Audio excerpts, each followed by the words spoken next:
দর্শক, সারা দেশের কোচিং সেন্টারগুলোর আড়ালে চলছে অনৈতিক কার্যকলাপ, চলছে বলাৎকার, চলছে প্রেমের বিভিন্ন কাহিনী, চলছে বিভিন্ন ধরনের অপরাধ, নেশা, মাদক। থেমে নেই শেরপুরের ভবানপুর ইউনিয়নেও। এখানেও নানা ধরনের অভিযোগ শোনা যাচ্ছে সরস্বতী কোচিং সেন্টারের নামে। জানা যায়, সরস্বতী কোচিং সেন্টারের স্বত্বাধিকারী সঞ্জয় কুমার জয়, তার নামে রয়েছে বিভিন্ন ধরনের অভিযোগগুলোর মধ্যে রয়েছে বলাৎকার, সরস্বতী কোচিংয়ে অনেক খারাপ কাজ হয়, সেটা আমি বলতে পারবো না। রয়েছে মদ খাওয়ানো, রয়েছে বিভিন্ন ধরনের অনৈতিক কার্যকলাপ, ছাত্রছাত্রীদের প্রেম করে দেওয়া সহ নানা ধরনের অনৈতিক কার্যকলাপ রয়েছে তার বিরুদ্ধে। এলাকার বিভিন্ন সূত্রে এবং তার কোচিং সেন্টারের বিভিন্ন ছাত্রছাত্রীর মুখ থেকে জানা যায় এবং শোনা যায় যে এই জয়কুমার কি ধরনের অপরাধে লিপ্ত রয়েছে। অনুষ্ঠানের মধ্যে মদ খিলায় যেন এই কথা বলার কারণে আমাকে ডেকে নিয়ে যায় এবং মারধর করার চেষ্টা করে। আমি এটাও প্রতিবাদ করি। পরে আমার এলাকার বড়দেরকে বলি, পরে শেষে মাপ চাই। তার স্ত্রীও বলছিল সেরকম কাজ করে, এই কারণে প্রথম বউ ছেড়ে দেয়। আমিও কোচিং করতে গেছিলাম, কোচিং করছি, এরকম করার কারণে আমি কোচিং বাদ দিই।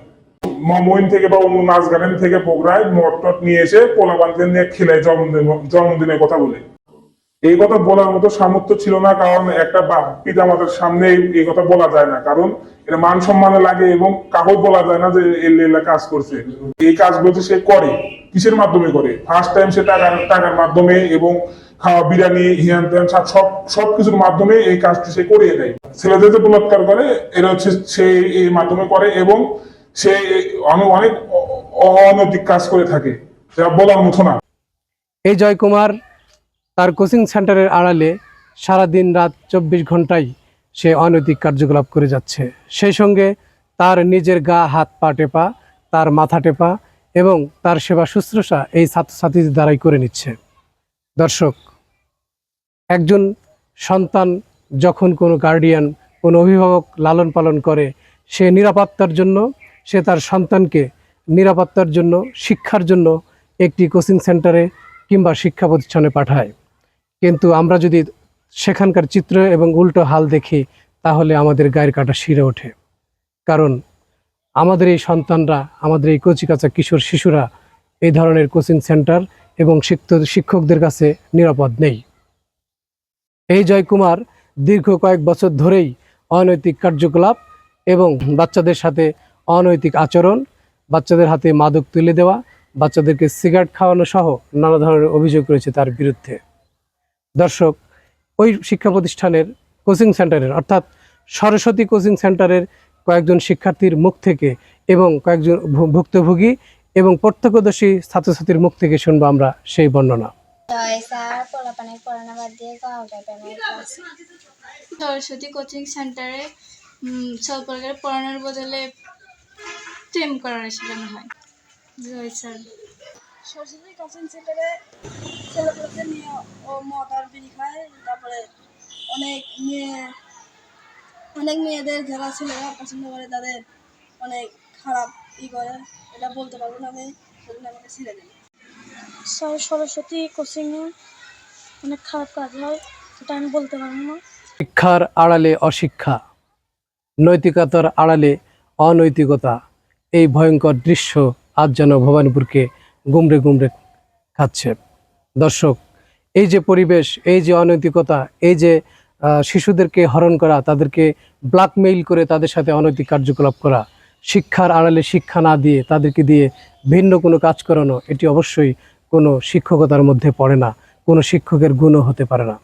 দর্শক, চলুন আমরা সরাসরি দেখি যে কি ঘটেছিল সেখানে। আমরা ভিডিও ফুটেজগুলো উপলব্ধি করলে, দেখলেই বুঝতে পারবো যে আসলে কি ঘটেছিল।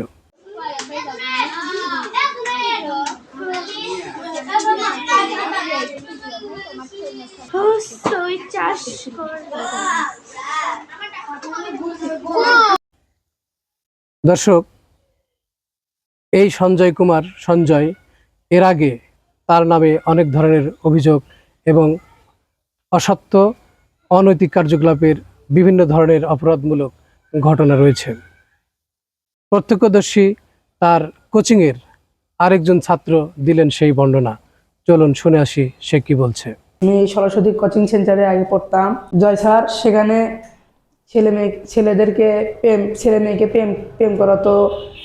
আবার পিকনিকের নামে রাত্রেবেলা তাদেরকে তার রুমে রাখতো এবং তাদেরকে রাত্রেবেলা মদ দিয়ে পার্টি করাতো।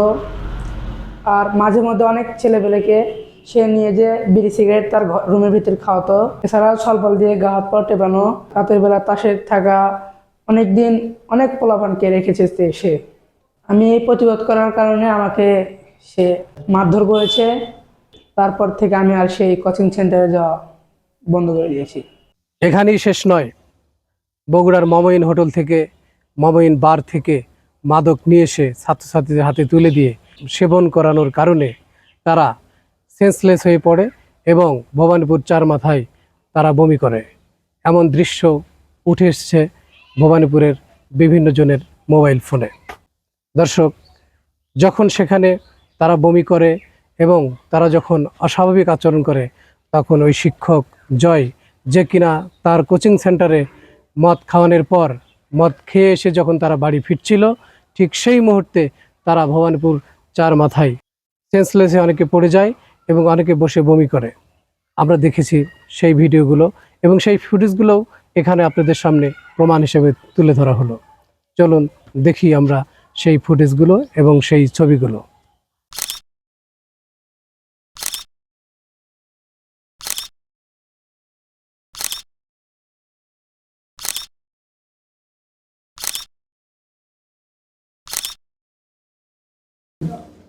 একদিন আমি আর কি স্কুলে গিয়েছিলাম, যাওয়ার পরে দেখি যে পোলাপান মাতলামি করতেছে, ঠিক আছে। তখন আমি বললাম, মাতলামি করো কেন? স্যার আজকে তো বিদায় অনুষ্ঠান, সেই উপলক্ষে আর কি আমরা একটু পানি খাইছি, ঠিক আছে। প্রত্যেক ছাত্র দেখি মাতলামি করতেছিল। পরে আমি বললাম, এগুলো কারা সরবরাহ করে দিছে? স্যার আছে, ঠিক আছে।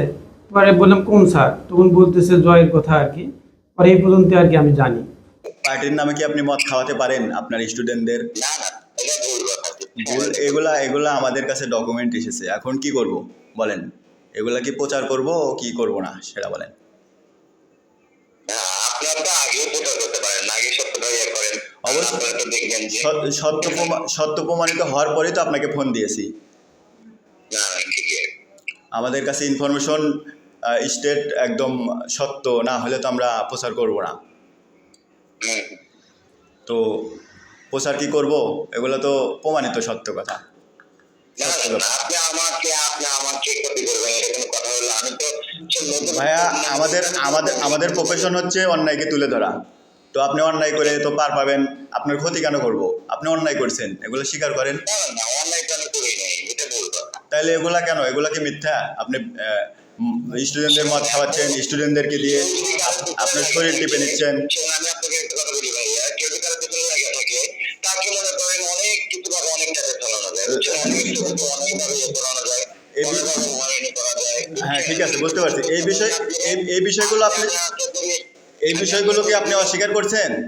এই বিষয়গুলো কি আপনি অস্বীকার করছেন নাকি সেটা বলেন। না, আমি এমন কিছু করিনি, কিন্তু সেগুলো যদি আমাকে সাজায় বা গোছায় যে সম্পর্কে উপস্থাপন করে। আপনি যদি এগুলো অনৈতিক কাজ না করেন, তাহলে কেমনে কে সাজাবে, গোছাবে বলেন? না না না, আমার এখানে আমি যেখানে বসবাস করি, আমার এখানে সবাই আমার পক্ষে, সবাই যে আমার বন্ধু। শোনেন, এটা হচ্ছে আধুনিক যুগ। এআই দিয়ে এডিট করলে এগুলা ফ্যাক্ট চেকের মাধ্যমে এগুলা নিশ্চিত করা যায় যে এগুলো আসলে সত্য না মিথ্যা। তো আপনাকে তো আমি নিশ্চিত না হয়ে আপনাকে ফোন দিইনি। বলেন।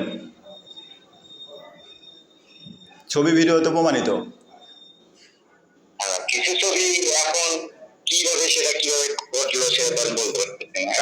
তার মানে আপনি স্বীকার করছেন যে আপনি এগুলা করছেন? না না, আমি স্বীকার করবো কেন? এটা ভুল কথা। কিন্তু আপনি এটাই তো বললেন যে আমি একজন শিক্ষক, আমি গরিব ফ্যামিলির ছেলে, আমি এটা করি, আমার পরিবার চালাই, আমার পরিবারে অন্য কোনো আউটসাইড নাই। আপনি, হ্যাঁ ঠিক আছে, বুঝতে পারছি আপনি শিক্ষক, ঠিক আছে।